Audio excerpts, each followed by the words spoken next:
and life starts taking away. Instead of giving, it starts taking away. And then we have the warning from Jesus. When life starts taking away, and the warning is you better endure to the end. That's the warning.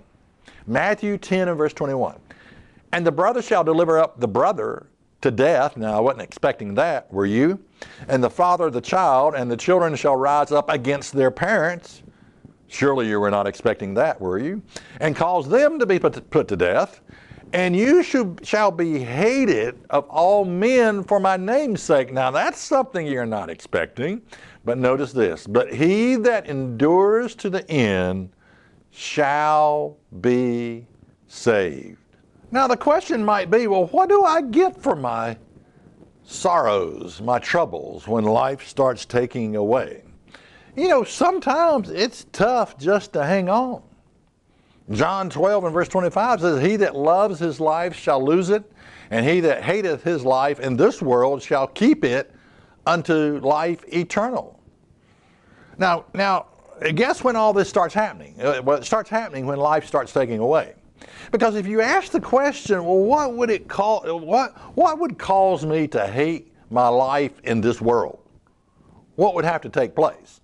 I mean, we could ask, now if we stepped outside of America and we looked at starving children in Africa, you know, that might be very quick to answer, well, life has never given us much of anything. Little stick legs, starving to death, you know, things like that. But in America, you know, it's troubling because we've been given so much, you know, when life is good, and we're expecting it always to be good, and then all of a sudden life starts, instead of giving, life starts taking away. But what would cause me to hate my life in this world? Well, it's when life, instead of giving, starts taking away. Now, the Bible gives us a terrible description when life starts to take away.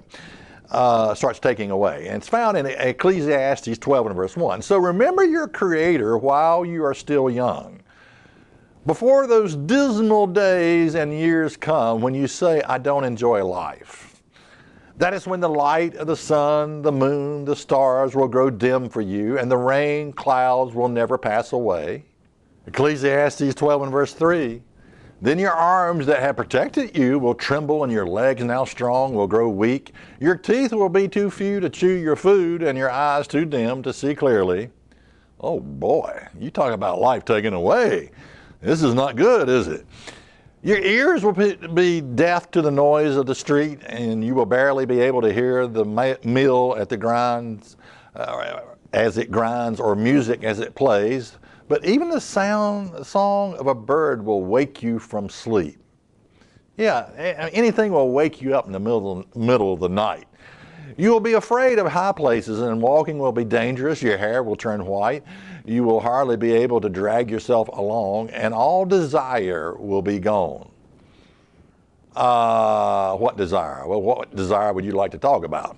We are going to our final resting place, and then there will be mourning in the streets. So how do you handle when life starts taking away, where it's no longer is it giving, life is giving, but it's just taking away? Now, you see, the tough part, regardless of gender, it doesn't matter if you're male or female, it just doesn't matter. This is not, when life starts taking away, this is not for wimps. This is not for the faint-hearted. This is not for, well, I would say a word starts with a P, but that wouldn't be appropriate. But it's not for the faint-hearted, okay, when life starts taking away.